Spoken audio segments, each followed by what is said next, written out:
afternoon, sports fans from all around the globe.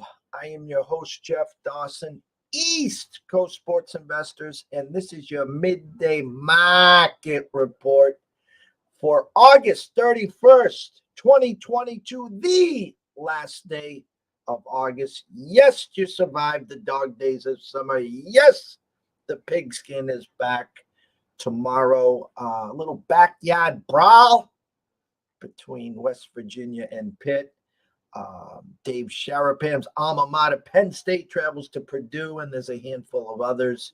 Of course, today is CFL Day, a trip across the border where soon we'll be talking pucks before you know it. But before then, plenty of stuff to talk to as this man was on vacation, a little trip to Vegas, and then over to San Diego to catch a Padre game at Petco Field, a little San Diego Zoo, and a bunch of other stuff. So without further ado, let's bring him in, the one, the only, Mr. Andrew McInnis. Mr. Jeff. Welcome back.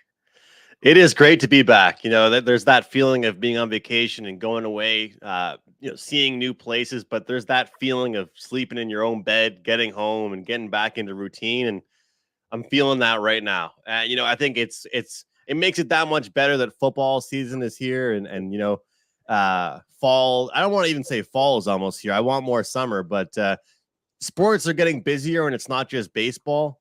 Obviously CFL is still there, but I'm really, really excited for that. And good to be back here with you, man. I don't like missing weeks. I want to be dedicated. I don't like missing. So we have some stuff to catch up on. I actually have some breaking news in the CFL, but things are good. How's your life going?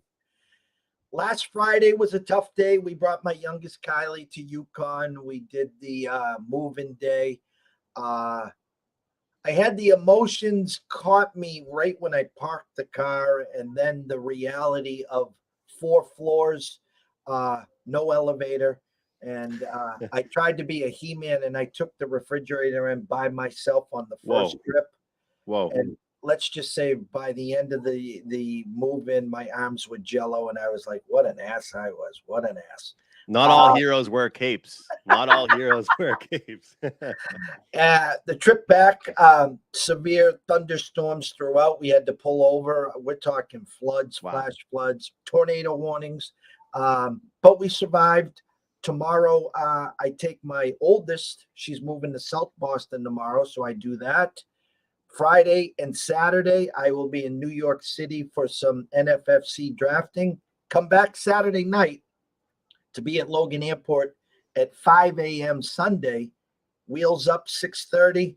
I'll be in Vegas 9:45 Sunday. The mayor himself, Mr. Sharapan, will be picking me up, and we go from there. I'll take a red eye back Saturday night, get back Sunday morning, 5 a.m. for the first official Sunday of the NFL. Wow. You are a busy, busy man. You got the kids leaving, going one way, going the other way. You're flying this place, flying that place. It sounds like you have some good structure in your life. That you sound very organized, at least, which is good. I worry about you carrying a fridge, but other than that, it sounds like things are pretty good. So, how was your trip? How was Vegas? I saw the pictures, an amazing meet and greet, obviously, for Wager Talk and your company. And then I saw the zoo pictures. I saw the Petco Field, the Padres hat. How was it? Jeff, it was a really, really good time. I had no doubt it would be a fun vacation, but really, it's first of all just great to meet so many viewers because obviously when you're doing shows like this one, all you see is the number. You don't see the faces of people. I think I always tell people, I always get asked by a family if they say to me, aren't you nervous with that many people watching your shows? And it's just like, well, you don't see them face to face. It's just a number. You're on a screen. It's just you and I talking right now.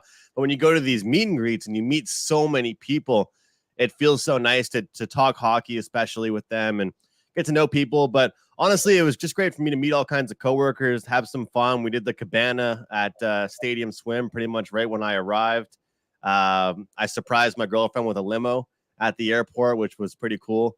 So just kind of went around that for a little bit, and then we had a house party, little dinner type thing at Teddy Savansky's place, Teddy Cover's house. So that was a good time. And then we played some pickup basketball with the Wager Talk crew at a gym, we had two options. It was, well, I mean, we weren't forced to do anything, but we were either invited to do golf or basketball. First of all, I'm a horrible golfer. I enjoy it, but I grew up playing basketball, but you could never convince me to play golf in 110 weather.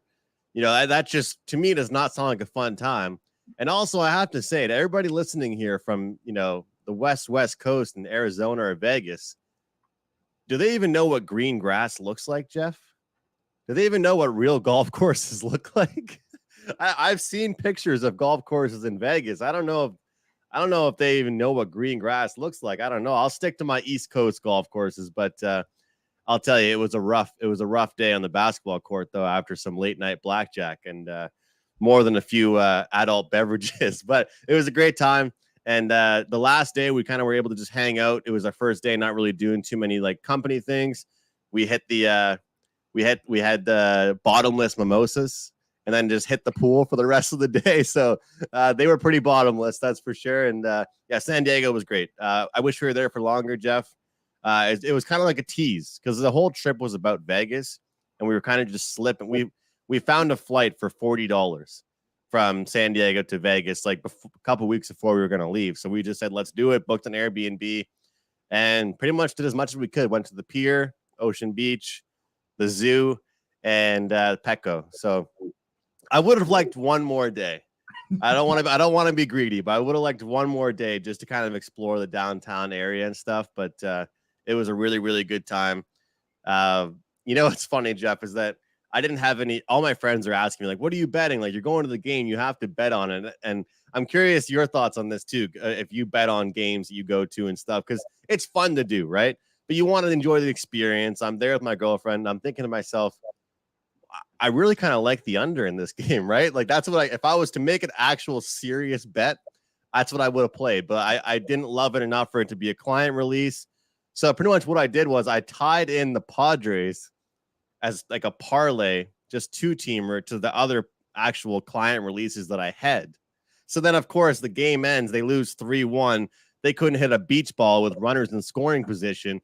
And I said to myself, you should have just taken the under, man. Like, I didn't want to go to a game and cheer on an under. So it was one of those things, but it was a really good game. The park is super nice. We got to see 2 home runs at least, but I would have liked to have seen a couple more runs from the home team.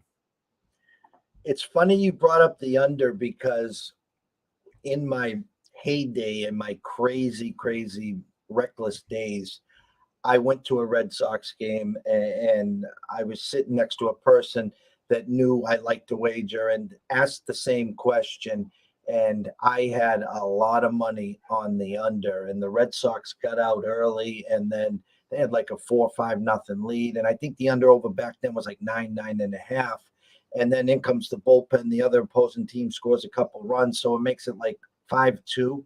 And it's like the bottom of the 8th. The Sox get 2 guys on, and I forget who it was, hits a 3-run homer.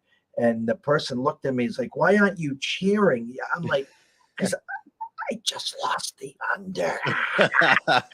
And the whole crowd is around you, just losing their mind. Yeah, I hear you. So it was a great experience for the first 8.5 innings. And after that, I was like, I'll never do that again. Well, I went to a Yankees and who was it? Yankees Astros. And I had a really, really fun time with a couple of my buddies at Yankee Stadium. And we actually had the first 5 under. And the game, I swear to God, was 0-0 after 5. And the game ended 5-4. It was the best case scenario that we could have had, Jeff.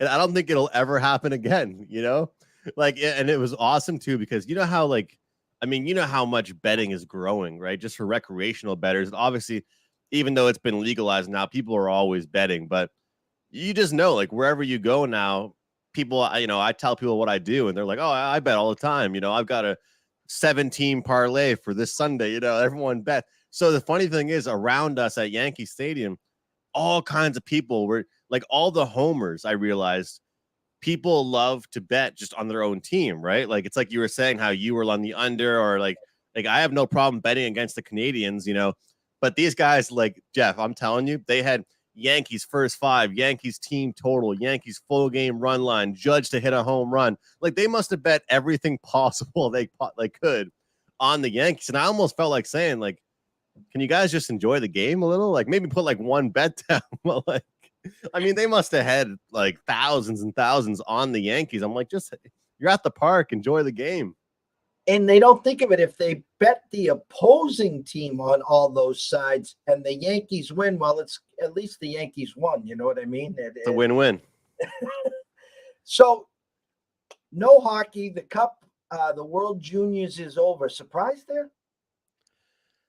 Well, I gotta say, did you that game-saving play from McTavish was unbelievable. I mean, that is just crazy. But the team was solid. I feel like they never had that off game, I thought. Really, besides their first game of the tournament, where they came out a little bit slow, they never really had an off game after that where their stars didn't show up, Like my biggest thing when I break down games with you on our Wednesday spot in NHL, I always talk about having that depth piece, or playoffs especially, but in World Juniors, you actually won't hear me saying that really. You need to have your top prospects playing well every game. You need to have like Bedard and McTavish and Kent Johnson. Those guys were on for 90% of the tournament, and I think that's why they won. But I thought it was an exciting tournament. I thought it was fun to watch. Betting wise, I did come out profitable, not as profitable as I would have liked, but I ended up going with just mostly totals, Jeff, with that tournament later on. And I just, when you're laying field goals, I told you before, when you're laying touchdowns and stuff in hockey, it can get difficult, So, like I remember the last show we did together, it was, I think, Czech versus Canada. And like, it's like we just talked about, whether it's, Jays, Yankees, Red Sox. I was watching the game as a Canadian cheering on Team Canada, but I had Czech plus 5.5. How many times in a hockey game are you going to get 5.5 goals with the team? You're starting with a 5-goal advantage. And I think Canada won by 3 goals. So I was happy, but those spreads just stress me out with hockey. I prefer to stick with the totals as far as that goes, but it was good. Did you watch much of it? I only saw bits and pieces. I saw obviously a million times the game saving save, I guess I should say. I didn't see what happened. Maybe you could fill me in here. What happened? The U.S. got to the quarters, and then who'd they lose to? Was it Finland? No. That I can't even remember. Because they weren't in, obviously, the championship game. Hold on. I can't even remember. Let me search it up. But you know what, Jeff? I thought they were gonna. I honestly thought they were gonna win. Like it's funny because like I'll never forget this. I had like some friends. They're cheering for Team Canada, but they're betting a little bit on the tournament. But they'll bet every game on Canada, right? So we're all showing up together to watch. They got upset against Czech. That's what it was. I forgot about that. They got upset against Czech. I remember that was the day I was traveling. The first day. That was a shocker. What was the score? 4-2. It wasn't, 4-2. But I'll never forget, we're all gathered around together, and I really liked USA's team. It was like 3 or 4 years ago. And I had to sit there, everybody knowing that I'm on Team USA. My friends are wearing jerseys for Canada. And I think Canada won like 5-2 or something. And every goal Canada scores, they're rubbing it in my face as if like I'm not Canadian and cheering for them, but I've got the bet on USA. So that kind of sucked. Like you try and show up to a party and say, hey, I'm unbiased. I'm just cheering for my money. And then that's what happens. But I think it's kind of fun being the contrarian sometimes, though. I enjoy it. 100%. I'll just say this. Patriots, Seattle, Super Bowl. I had 30 people at the house, big spread, the whole 9 yards. We created our own squares, and we're giving out door prizes. I mean, we were living it up. Everyone was just happier than a pig in doo-doo. And me and my accountant, Scott, have money lines on Seattle. And, that was the first and goal from the one, 25 seconds up. You're going to hand it 3 times to Marshawn Lynch, and we're going to win the Super Bowl. And whenever Russell Wilson threw the ball and it was picked off, 28 people jumping up, high fives, and me and Scott is sitting there like this. We're like, I remember you telling me that. Did you try and pretend that you were upset about it just so people wouldn't know, or was it too hard to hide it? I was wondering how I was going to spend my $2,500. I was just like, and now I'm like, oh shit, I got to pay them. I'm like, oh my God. It was probably one of the biggest gut punches. Now, listen, we all got the war stories. We all got the bad beat stories, but that's a tough one. That's first and goal from the one, and you got Skittles. I mean, he could have went in backwards, and Pete being Pete, and I'll never live that one down. That was just like me and him to this day just joke about it every time. I gotta ask you, does it make it worse that was the Super Bowl? That was the last game you could bet of that season? Or is it, if that was the first game, you would have been just as mad? Because I feel like it would. Even though a game is a game, I can't hide it. I feel like that would make me more upset that it was the Super Bowl. You know what makes it worse? Wasn't the $2,500. Wasn't how I lost. It was the fact that the Patriots won the Super Bowl. That's what makes it worse. Right. And you couldn't even really celebrate because, right. Jeff, guess who I saw next to me at the blackjack table? Not next to me, but at a different blackjack table next to me. Marshawn Lynch. Fist bumping people. Walking around. How crazy is that? Fresh off and I almost asked him if he wanted a ride home. But he or if I could call him an Uber, but I got a bone to pick with Marshawn. It wasn't Marshawn, it was Pete being Pete, of course, Mr. Rah-Rah himself. But yeah, I had to, for 2 decades, had to live through the nauseating Pats Nation and Tom Brady. One of my war stories is, hey, I wear my heart on my sleeve. I check my ego at the door with my heart. It doesn't matter, logos, names on the back. It's just about cash and tickets, wins and losses, and fantasy football, the high stakes leagues that we're in.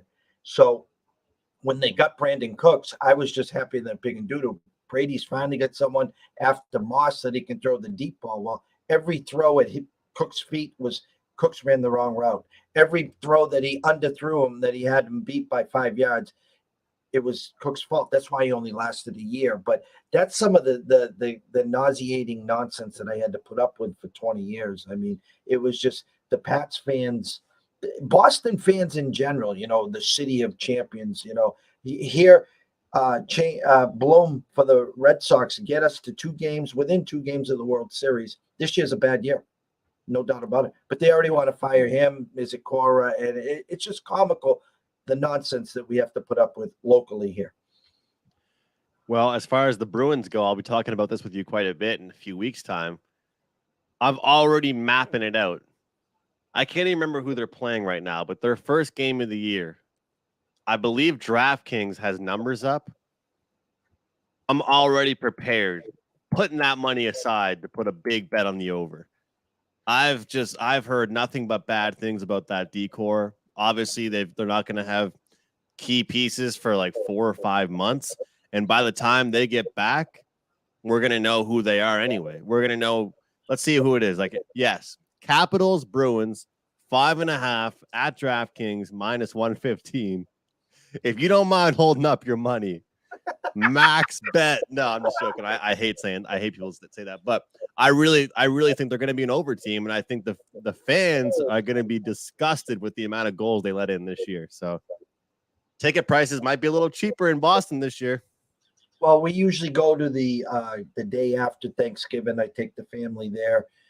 We go to the game, then we go out to the North End for dinner. We see the tree light up at Quincy Market Faneuil Hall. So make a day of it, and hopefully prices will be a lot cheaper. I'll be keeping my eyes on the Vegas Knights anyways, and they're already complaining they got no goaltending, Andrew. Yeah, I saw a funny thing because they now have four. They got Aiden Hill now, and then somebody commented and said, maybe if you blend all four of those guys together, you make one good goaltender. You put all of their skills together in one piece. I got to get you. Do me a favor. After that game you go to see and you go walking around, take a picture in front of the Nova Scotian Christmas tree for me. I don't know if you ever knew that. Yeah, I'm sure you probably knew that. Yeah, I've actually been there for that and gotten to see that. It's pretty cool. One time I was actually in downtown Halifax and saw them getting ready, like loading it up to deliver to Boston. I think it's a pretty cool tradition. And that's why people, when they compare cities, Halifax is known as like Boston's younger brother, even though we're in different countries. We're actually very similar cities. 100%, 100%. So when you came on, you said you had some breaking news. So Nathan Rourke has had an outstanding season. The BC Lions have made us a lot of money, whether it's been betting on them or overs. The funny thing is, Jeff, most of the time, my big bets have been on overs with the BC Lions, but they've covered anyway. Rourke got injured, and everybody that watches the CFL, their hearts just stopped, pretty much. And then their backup gets injured, Michael O'Connor. So now everyone's wondering, when's Rourke going to be back? How bad is it for O'Connor? And what's the next move? Because this was an exciting year for the BC Lions. So a guy known as Big Play VA, Vernon Adams Jr., has been traded for a first-round pick. He'll now come from Montreal to BC and be their quarterback, which is a huge, huge move. Again, first-round pick in 2023. So I think that's going to be huge. I think he's, that nickname is what it is for a reason, Jeff. They call him Big Play VA, but the problem is with him, he can give you 3 touchdowns and 2 interceptions and a fumble. That's what my issue is with him. But as exciting as Montreal's offense is with Geno Lewis and company, he hasn't had a roster like BC's in a long time. I'm excited to see what he can do with that team. And I think that kind of stuff is good for the CFL. Obviously, you don't want to see an injury like we have with Nathan Rourke. But I think that's exciting. And I think it's interesting to see. And actually, he's from the area. To see him, what he can do out there for BC, and if he can pick things up. He's a long ball guy. He loves to throw the ball around. That's what BC does. I'm curious to see how it goes, but that's the biggest news right now in the CFL. Vernon Adams Jr. officially. I mean, you can't even script that stuff. Rourke's having an MVP caliber season. He's getting NFL looks mid-season. The backup gets injured, and then Vernon Adams Jr., who's just been waiting, chomping at the bit to be a starter again. Knock, knock, knock. Opportunity right there at the door. So look forward to see how he does. Do you have your phone in front of you? I do. Take a look at your phone. I sent you some. Oh, awesome. That is great. That's a handful of years ago. That's awesome. I'll get you the full shot this year, though. It's a big tree. Oh, it is massive. Yeah. Massive. All right. So we were off last week. Get everyone caught up to speed here. We're looking for, before we break down today's games, what happened the last 2 weekends, where teams are sitting, any key injuries. Obviously, you just talked about one. Any teams gaining any momentum other than obviously not my Elks, but we'll go from there. I think Ottawa is gaining momentum, Jeff. Ottawa is a team, I said it from the start of the year. I thought they were going to be a team that would start super, super slow and then start picking it up against the spread at least. And I wasn't really right about that.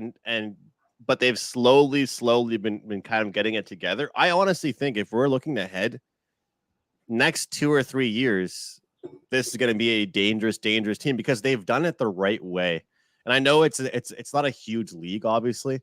So it shouldn't take you that long to rebuild, so to speak. But they're coming off a win against the Elks last week, putting up 25 points. And Their defense was impressive as well. A couple key stops, like kind of stuff that you just don't really find on the score sheet there. I don't know. Toronto, 37 points put up. They're a team that I've had trouble reading all year because this is the thing. I was high on them going into the year. Really, really liked them. Liked their defense. I liked their new additions with Andrew Harris and Speedy Banks. Harris gets injured. Banks is playing so-so. You know, like there's defensive line injuries, and then the coach is just giving me bad quotes. So I got off them for a little while. And then they start putting up points like this, you know, and you kind of, you don't want to be up and down, getting on the train, off the train. But I'm telling you, Jeff, this team is the real deal. And when the CFL Eastern Conference standings are as wide open as they are, I feel like it's acceptable to be able to hop in and out with some of these teams, because realistically, we haven't had a leader in the East like we have in the West with Winnipeg or BC. We really haven't. I mean, we've had Ottawa as the worst team, and then it's been Toronto, Montreal, Hamilton, you know, just fighting it out. So, I you know, we're going to talk about it today, but it's a home and home. And, you know, I think that Toronto is the real deal right now. And you know, the Hamilton now has 2 quarterbacks injured. It's actually a big problem right now in the CFL. A lot of writers have been talking about it with the injury reserve, the practice squad, that kind of stuff. You know, the NFL just has so much money that they can just pay everybody. You know, practice roster players are making sometimes more than a starter in CFL, right? So the quarterback depth is a problem right now in the CFL, because if you lose 2 of your guys, like I just talked about with BC, you pretty much have to make a trade. They gave up a first-round pick, BC, because they had 2 quarterbacks get injured. Poof, there goes your first-round pick. And Hamilton, you know, again, I've been talking about it every week with you. They decided, do I want to keep Dane Evans or do I want to keep Masoli? They kept Evans. He's been on and off as far as performance-wise. He's been injured a little bit. And then Matthew Schultz comes in. He plays so-so. He gets injured.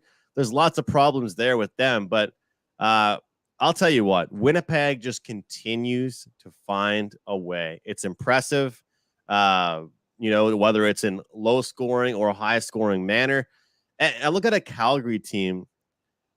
Calgary just hasn't showed up in the big games. Like, so I had, remember, actually, yeah, you'll remember this. Like, you texted me and said, remember that first ticket you have to get in, or on Facebook or something like that. So that was Calgary against Toronto.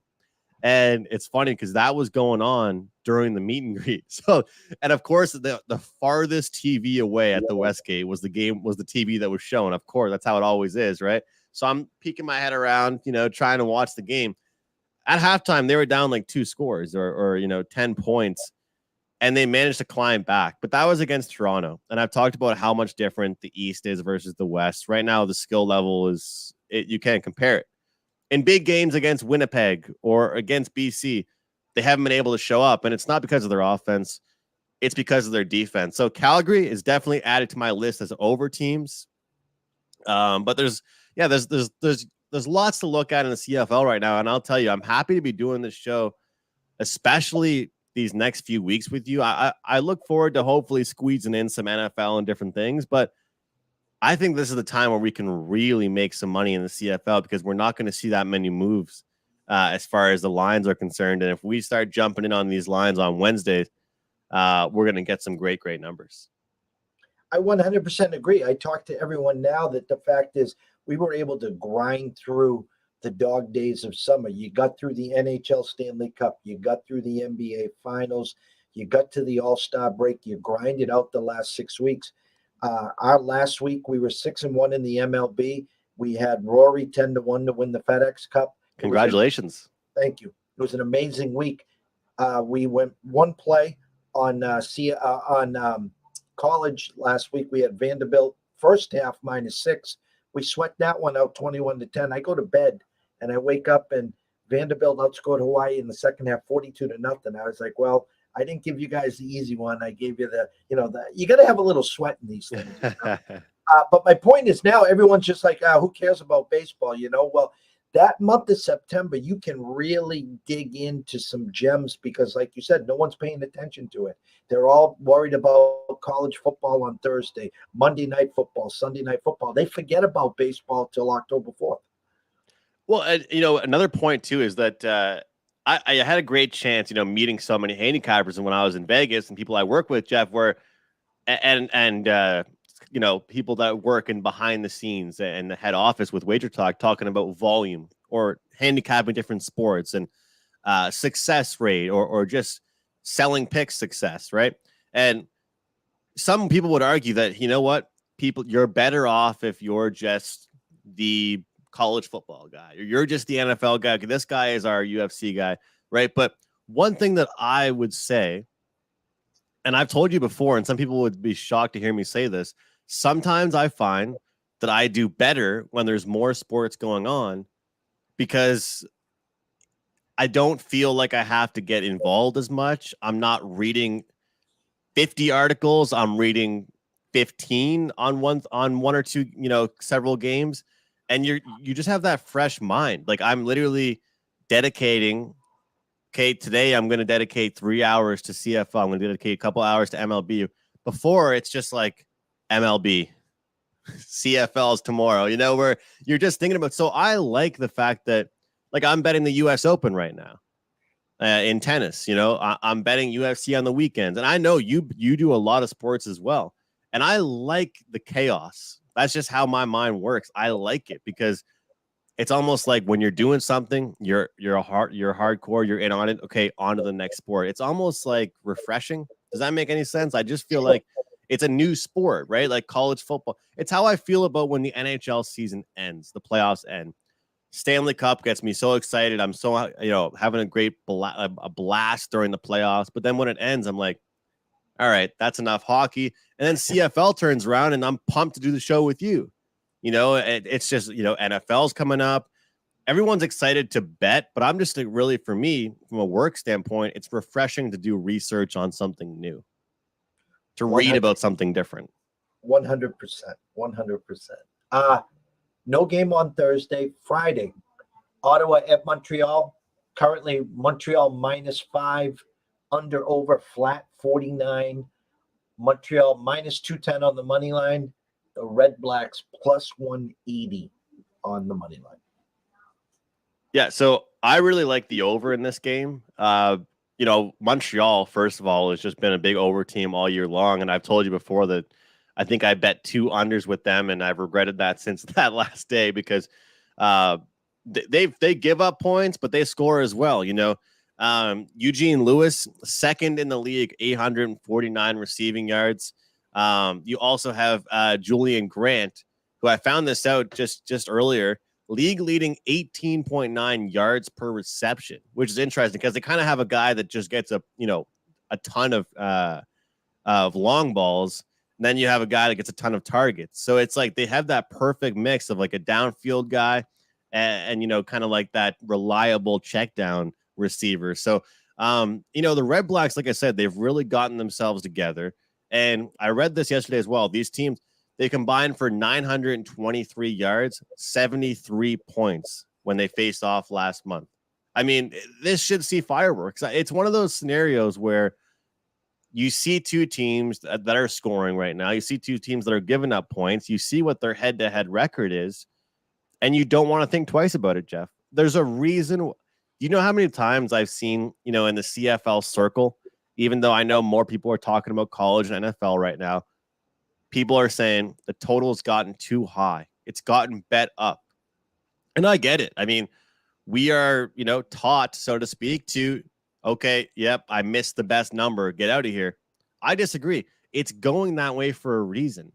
If you see a point spread in the NFL or college football move up a little bit, last week in college football, Illinois, what did they open up at? Like -10, close -14. They covered every single number that was out there. You don't always have to get that best value. And now I'm not saying that you always want to get the worst of the number, but at this number, Jeff, I really like the over. I like playing these dogs, but I think in particular, Ottawa is moving in the right direction, so they would be a good dog play. But the numbers back it up. the way these receivers are playing really back it up. And again, what's insane is that the East is wide open. Teams are fighting for playoff spots. Teams are fighting for where they're going to be when it's all said and done. And it's like we just talked about. This is the moment. The next 3 or 4 weeks in the CFL will tell us a lot. And a lot of CFL fans, actually, they say that CFL season doesn't start until this weekend. That's what a lot of people say. That doesn't start till rivalry weekend, I might add as well, here in the CFL this week. Well, it's funny going back to that Wyoming-Illinois game, because I won't give out any names or videos that was on social media, but this person did come out and says, I wasn't betting it at 9, I wasn't betting it at 10, but you're going to give me 14 points now. Hell yes, I'm betting it. And then they were regretting it early in the third quarter. Yeah, I get some. I will say, like, sometimes I want to have the best of numbers, but there's a reason why something is a certain way, and that's why I think this 49 is there for a reason, And Ottawa's sneaky. I'm telling you, Ottawa's sneaky. They have more talent than they're getting credit for, and Montreal, they have a good offense, but I think you and I can put up 6 on them at least. So I like this over. We'll start the week off with some points. Sunday, September 4th, Winnipeg at Saskatchewan. Winnipeg -3.5, under over 44.5, the shortest total on the board this weekend. Winnipeg -165 to the money line. Saskatchewan +140. Home dog +3.5, +140. To me, smells a little, but I know you're going to tell me my eyes are wrong. So, well, whenever you do that, I always feel like you end up being right. So, what's your read? What are you liking? I just think you talk about Winnipeg all the time. You talk about, how they're playing in Saskatchewan. To me, I just think that's a Winnipeg number in regards to getting some money, getting some attraction on that side. It looks a little low to me, for me. So for me, being the contrarian or the I'll show them, I think Saskatchewan +3.5 plus the 140 on the money line, sprinkle a little, would be my side. And especially being at home where they play so well. For folks at home, this game is called the Banjo Bowl in the CFL and rivalry weekend between Winnipeg and Saskatchewan. This is a huge rivalry between these two teams. They don't like each other. This is probably the best rivalry in the league, which is super exciting to watch. But I would actually agree with you 100%. I like that, getting 3.5. But you could call it a totals week for me, Jeff. I like the under in this game. Winnipeg has made it very clear that they don't mind running teams into the ground. They don't mind getting a lead and sitting on it. But Saskatchewan's defense has really stepped up. And if we don't see any points from special teams, any punt returns, kickoff returns, stuff like that, fumbles, any variables like that, I feel like we could actually see a slower pace, smash mouth football game. And only in a rivalry week, I think, can these games still be exciting. I think we could still get an entertaining, low-scoring football game. Taking a look really at what Saskatchewan's been able to do, obviously, last week was against a team that's banged up and facing injuries, in BC, only allowing 16 points still to a really talented roster. I don't care who's behind center. I still am impressed by that. Not having Nathan Rourke, not having Michael Connor anymore, but still, with the receivers they have, I feel like that's still an accomplishment. And Saskatchewan kind of got back to playing their kind of football. I found that this year they got way too strung into these track meet style of games, which is just not what they're about. If they're going to be successful at all in the tail end of this season, it's going to be off their good defense. And unfortunately for Cody Fajardo this year, because he's been, his knee's been bothering him again. And I've told you that before, their offensive line hasn't been great. And if you're betting an under, you want to see a lot of sacks. And I think we're going to see that in this game, actually, for both teams. So I'll take under, and it's low, but at 44.5, again, I think it's low for a reason. So far, a high total, we're going over, a low total, we're going under. Monday night, Labor Day, September 5th, Toronto at Hamilton. You talked about the Hamilton QB woes, currently -1.5. Under over the tied for the highest total this week, 49 in a hook. And currently Hamilton minus 120 on the money line, Toronto plus 100. I gotta say, I actually feel bad for Dane Evans because, and our pal Morency has kind of ripped on me for this because I was team Evans when they decided to trade for him, or they decided to keep him and trade Masoli, but he threw 3 interceptions last week. I mean, 0 touchdowns, 3 interceptions, 19 of 30, 63%. Longest pass was 32 yards. Schultz comes in, passes 13 of 15 for 1 touchdown, but gets injured. So there's just, it's chaos right now for the Hamilton Tiger Cats. And these home and home situations are something in CFL that you have to deal with as a handicapper that you don't really deal with in any other sport. Not in NHL, not really in NBA, certainly not college or NFL. But in the CFL, a lot of times I like to take the team that lost the first one to bounce back, especially if we get that different price tag. But I don't think that the odds makers have adjusted enough. You know, I think to Toronto, they're playing at the Donut Box, of course, in Hamilton, and I think it's a really exciting place to play. They do well at home. But I like the way Toronto is coming into form. I like their defense, and I feel like they're going to be able to shut down Hamilton. But more so, I want to do it in the first half, Jeff, just because I don't want to give Hamilton time to get into the game. I don't want to give them time to make those second half adjustments.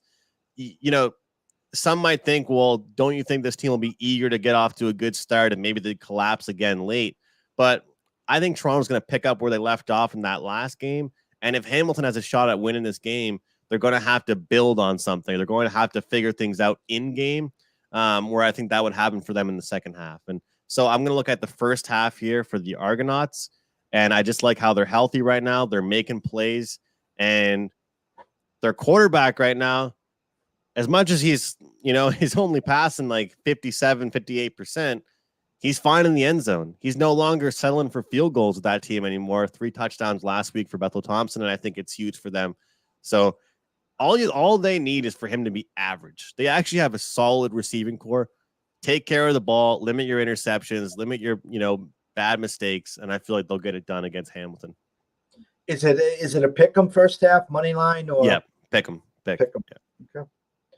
Last game on the docket, Monday, Labor Day. My Edmonton Elks only getting 12.5 at Calgary Stampeders, under over 49.5. Money line Calgary minus 580. You can get the Elks at a whopping plus 440. I think if you put a plus 1440, they still wouldn't get action on them. I think if you put a plus 19.5, people would still be worried about that right now for this team. But this is the thing. This is the problem. I've talked about it. Calgary, these are the games that they show up in. That's the problem. These are the games, they'll allow 40 points to the Winnipeg Blue Bombers, but they'll shut down a team like the Elks. To me, that's really the problem here, is that especially with them playing at home, the only way I'd go in this game is the favorite, because the amount of points they're putting up on a consistent basis, to me, is the biggest threat here. Sure, they're allowing points, no denying that, but they've been allowing points to pretty good clubs, right? And when I look at Calgary, they're distributing the ball. What I like about their team the best is that I talked about Montreal and Eugene Lewis, how he's way up there at the top of their team. And, in BC, they even have that as well with Lucky Whitehead. But when you look at a team like Calgary, it's really spread out their offense. It's not just 1 or 2 guys that carry the load. They have a solid run game as well. And their defense, again, it's been shaky against really good top-tier opponents.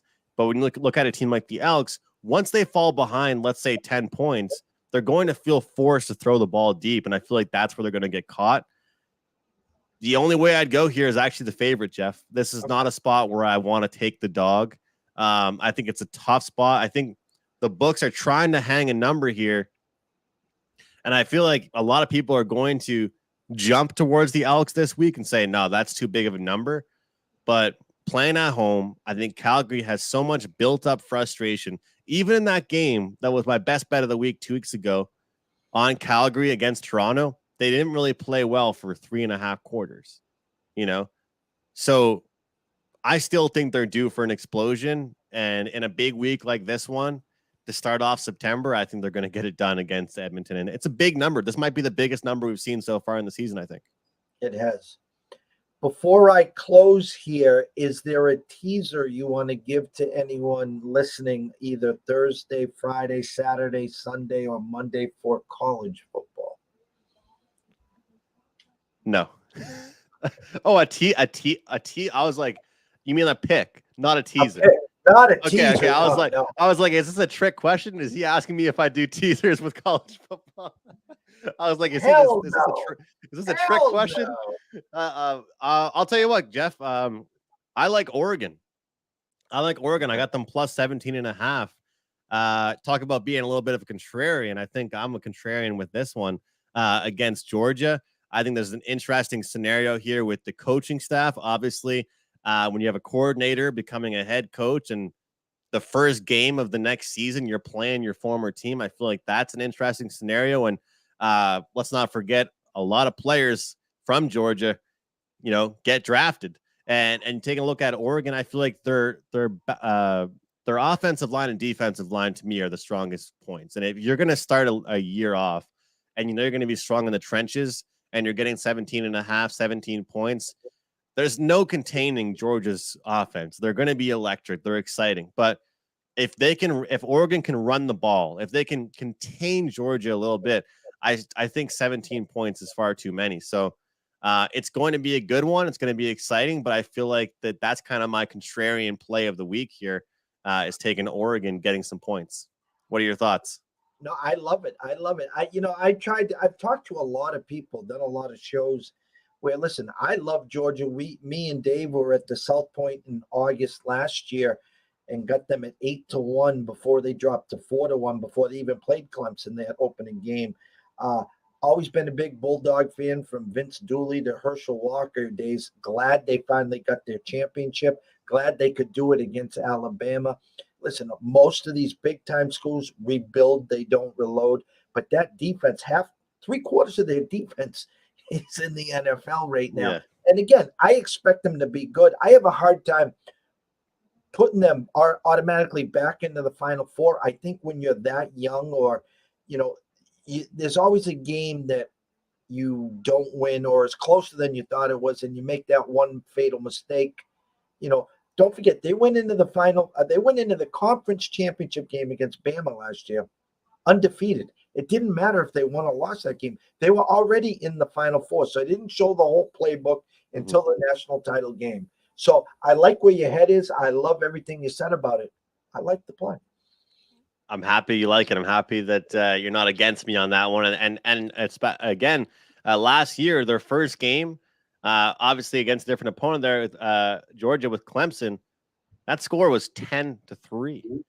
And that was their only game of the year where they didn't win by that by 18 points. So to me, playing in the first game, especially, and getting this, if they're playing week 6, week 4, maybe I don't love this number. But at week 1, I like it quite a bit. The scroll has been going the whole time. You can follow Andrew at McInnis Picks at Wager Talk at Sports Mayflower. Jump over to YouTube to Mayflower Sports. Subscribe. It's free. Tell a friend to smash the subscribe button. Hashtag ECSI15 promo code for $15 off Andrew's best CFL play of the weekend. Andrew, the stage is yours. Jeff, well, I just I wanted to mention real quick, record on the season, official plays, client releases 26-16, 62%, plus 30 units on a 1 to 5 unit scale. I always want to mention that the scale, what we're going up with here for the CFL. NFL is obviously almost here. I've got a few futures I'm betting. I'm going to have props, which is a thing that you can get from me quite a bit, whether it's rushing, touchdown props, quarterback. I'm not going to shower you so you could get rinsed in your whole bankroll in 1 week. I'm not going to, have 40 picks for you. But if you join me, I'll have, a couple here, couple sprinkles here. We might get a couple long shot touchdown scores as well. But right now at Wager Talk, I have a special going. If you buy my NFL season package, we're going to toss in the rest of the CFL season for free. So it's kind of from one sport to the next, from one Canadian football league to the American Football League, I guess we can say. You're going to get the Canadian football for free. So that's kind of the big special I'm pushing right now at Wager Talk. And I think I've proven myself with the CFL. I've enjoyed doing this show with you. We've talked CFL. So if anybody's interested in what I have to offer as far as the NFL goes, if you do buy that from me, you'll get all my CFL picks for free. I've been following your timeline. The U.S. Open, just an FYI, we released Alcaraz plus 550 to win the men's. Me too. Okay. That's my guy. Yeah. That's my guy too, but I thought I was looking and I got a little nervous. Correct me if I'm wrong. He's only like minus 225 in his next match. Is that right? But don't get worried about that stuff, because that's just how the draw works.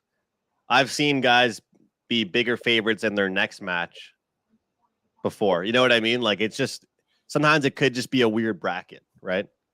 Yeah, because he was like minus a bazillion in his first game. And then I'm like, all right, we're going to coast a little. And then I saw minus 220. I'm like, I hear you. The one and only Andrew McInnis and McInnis Picks at Wager Talk. Go follow him. And you know what? If you do, he might even follow you back. And he does answer back. So if you have any questions, comments, concerns, reach out to Andrew. He will gladly answer them. And if you are wagering today, tomorrow, next week, next month, do it responsibly. Why? Myself and Andrew care. We want to see you here today, tomorrow, next week, next month, through 2022 and beyond.